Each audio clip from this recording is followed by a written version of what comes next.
رشتہ دار کی شادی میں میوزک ہو تو کیا جا سکتے ہیں؟ محمد زہیب انڈیا سے۔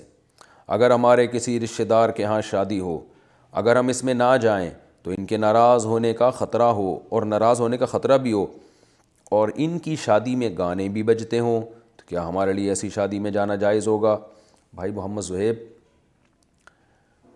حدیث میں آتا ہے لا طاعۃ لمخلوق فی معصیۃ الخالق، اللہ کو ناراض کر کے مخلوق کو خوش کرنا جائز نہیں ہے۔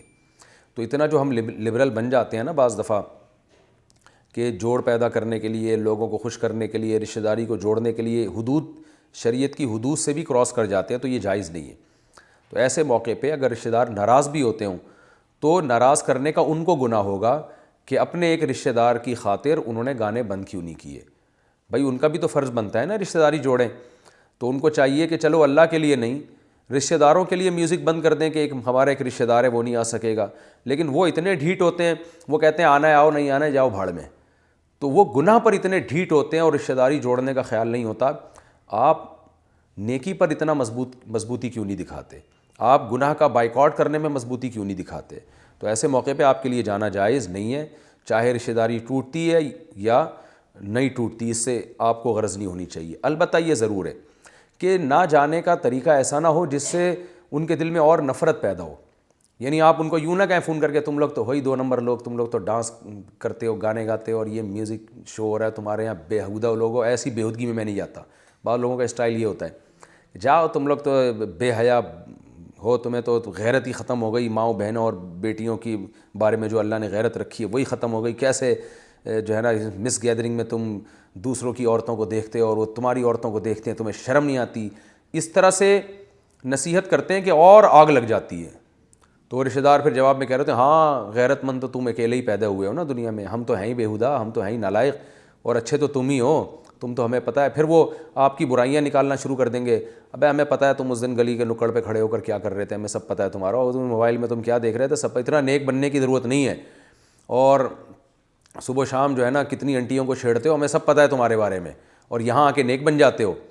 تو پھر آپ کے جذبات بھڑکیں گے، آپ پھر 200 باتیں سناؤ گے، تمہیں شرم نہیں آتی، جھوٹے الزام لگاتے ہو، اور اگر میں کرتا بھی ہوں تو میرا ذاتی عمل ہے، تم کون ہوتے پوچھنے والے؟ تو وہ پھر اس سے کیا ہوتا ہے، اتنا طوفان بدتمیزی، فساد، پھر لوگ دینداروں سے نفرت کرنا شروع کر دیتے ہیں، یار یہ مولانا لوگ دیکھو کباب میں ہڈی بنے رہتے ہیں، ویسے رشتہ داری جوڑنے کی باتیں کرتے ہیں اور آج غائب ہیں مارکیٹ سے شاٹیں، اور جب اپنی شادی ہوگی تو ہم کو بلائیں گے، ہم نہیں آئیں گے تو غصے ہوں گے، اور ہماری شادی میں ہم بلا رہے ہیں تو نہیں آ رہے، ایک فساد۔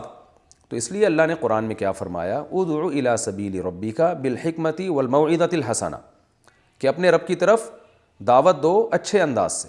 تو اگر آپ شادی میں نہیں جا رہے، جانا تو جائز نہیں ہے، نہیں جائیں، بائیکاٹ کریں، لیکن طریقہ بڑا اچھا ہونا چاہیے۔ اگر آپ یہ سمجھتے ہیں کہ رشتہ داروں میں اتنی صلاحیت ہے کہ ان کو یوں بتائیں گے کہ یہ جائز کام نہیں ہو رہا، محبت سے سمجھائیں گے تو وہ سمجھ جائیں گے، تو پھر آپ ان کو بتائیں کہ بھئی یہ چونکہ ناجائز ہے اس لیے میں نہیں آ رہا۔ لیکن اگر آپ سمجھتے ہیں ان میں اتنی صلاحیت نہیں ہے، آپ نے ان کو کہہ دیا کہ ناجائز ہے تو بھڑک جائیں گے، تو پھر کوئی بہانہ کر دیں، ٹوپی کرا دیں۔ تو مجبوری میں اچھی جذبے سے ٹوپی کرانے کی بھی اجازت ہے نا، برائی سے بچنے کے لیے، تو آپ ان کو ٹوپی کرا دیں کہ یار وہ ایکچولی مجھے کام ہے، آج یوں ہے، وہ کام بنا لیں۔ ابراہیم علیہ السلام نے نہیں بنا لیا تھا کام، کہ وہ لوگ جب جا رہے تھے ابراہیم علیہ السلام کو میلے میں لے کر، حضرت ابراہیم نے فرمایا میری طبیعت خراب ہے۔ کیا مطلب؟ تمہاری ان برائیوں کو دیکھ دیکھ کے میری طبیعت خراب ہو گئی ہے، تو روحانی طور پر گویا میں تکلیف میں ہوں۔ تو وہ ایک حضرت ابراہیم نے توریہ کیا تھا، توریہ، اور پھر جا کے جب وہ لوگ چلے گئے ہیں تو ابراہیم علیہ السلام ان کے صنم خانے میں گئے ہیں، بت خانے میں، اور وہاں سارے بتوں کو ٹنڈا اور ٹنڈا بنا دیا انہوں نے، کسی کے ہاتھ کاٹ دیے، کسی کے پاؤں کاٹ دیے، کسی کی ناک کاٹ دی، اور کلہاڑا جو ہے بڑے والا جو سب سے بڑا مسٹنڈا تھا نا، اس کے گلے میں کلہاڑا ڈال دیا۔ جب وہ لوگ آگے پوچھنے لگے یہ ہمارے خداؤں کے ساتھ، بھگوانوں کے ساتھ کس نے یہ سلوک کیا ہے، تو ابراہیم علیہ السلام نے فرمایا کہ یہ جو ہے نا، یہ میں حضرت ابراہیم علیہ السلام کی تعبیر اپنے الفاظ میں کر رہا ہوں، بزبان حال یہ فرمایا کہ یہ جو بڑا مسٹنڈا ہے نا جس کے ہاتھ میں کلہاڑا، یہ بالکل ٹھیک ٹھاک ہے، فٹ فاٹ ہے، اس کو کچھ بھی نہیں ہوا، اس کا مطلب اسی سے پوچھو کہ کس نے کیا، یہ بتائے گا کس نے کیا ہے۔ تو یہ ایک طریقہ تھا تبلیغ کا۔ تو آپ بھی کیا کریں گے، اگر آپ سمجھتے ہیں رشتہ داروں کو آپ بتائیں گے کہ بھئی یہ جانا جائز نہیں ہے، تو رشتہ دار بہت محبت سے سمجھائیں گے تو رشتہ دار سمجھ جائیں گے، تو آپ ان کو بتا دیں۔ لیکن اگر آپ کا خیال ہے کہ آگ ایک دم لگ جائے گی، بھڑک جائیں گے، طیش میں آ جائیں گے، تو پھر آپ ٹوپی کرا دیں ان کو. ٹوپی کا مطلب توریہ کریں. ٹوپی تو ہم اپنے الفاظ میں استعمال کر رہے ہیں نا آج کل لوگ اس کو یہ کہتے ہیں, تو ویسے اصل لفظ ہے توریہ. گول مول بات کر لیں کہ بھائی میری طبیعت خراب ہے. طبیعتیں تو آپ کو پتہ ہے صحت 100% آج کل کس کی صحیح ہوتی ہے. آج مجھے تھوڑا سا کام ہے, اور کام بنا بھی لیں تاکہ جھوٹ بھی نہ ہو, کوئی کام آپ اس دن کے لیے رکھ لیں, تو گول مول کر لیں. اور جہاں پھر بھی رشتہ داروں کے دل میں نفرت تو آتی ہے, تو اس نفرت کا ازالہ ایسے کریں کہ دیکھیں جب بھی اینٹی بائیوٹک کھائی جاتی ہے نا اس کے سائیڈ افیکٹ ہوتے ہیں, تو ڈاکٹر پھر کوئی طاقت کا سیرپ لکھ کے دے دیتے ہیں کہ یہ اس سے آپ کی طبیعت بحال ہو جائے گی. تو جب بھی کوئی ایسی ہائی ڈوز رشتہ داروں کو دی جاتی ہے تو اس کے سائیڈ افیکٹ ہوتے ہیں. وہ سائیڈ افیکٹ یہی ہے کہ رشتہ داری ٹوٹتی ہے, تو اس کو جوڑنے کے لیے کوئی اور طریقے سے ایلفی کا استعمال کریں. آپ چیزیں ٹوٹتی ہیں تو ایلفی بھی تو ہے نا جوڑنے کے لیے, اور ایلفی یہ الفت سے نکلا ہے. الفت کا معنی محبت نکلا نہیں ہے, لیکن حضرت حکیم اختر صاحب رحمہ اللہ تعالیٰ ایک چٹکلے کے طور پہ فرمایا کرتے تھے کہ ایلفی جو ہے نا الفت سے نکلا ہے. الفت محبت کو کہتے ہیں. تو محبت سے کیا کریں, محبت کی ایلفی لگا کر رشتہ داری جو ٹوٹی ہے اس کو جوڑ لیں.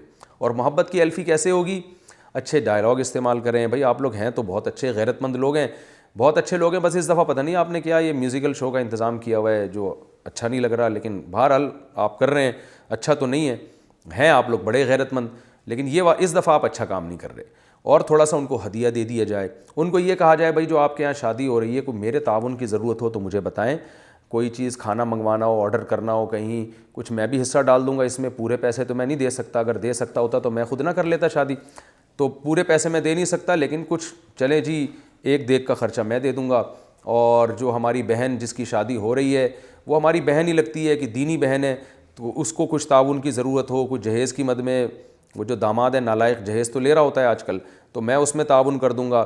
یا اور کوئی کسی طرح کی, میں ایک بیان میں واقعہ سنایا ہے نا کہ ہمارے ایک دوست نے بائیکاٹ کیا شادی میں جانے کا اپنی پھوپھی زاد بہن کی, تو پھوپھی نے بڑا واویلا کیا. انہوں نے پھوپھی کو جا کے جیب میں کچھ پیسے ڈال دیے, یعنی ان کو ہاتھ میں کچھ پیسے تھما دیے, اور کہا کہ یہ جو میری کزن کی شادی ہو رہی ہے نا اس میں یہ تعاون کے طور پہ میں دے رہا ہوں.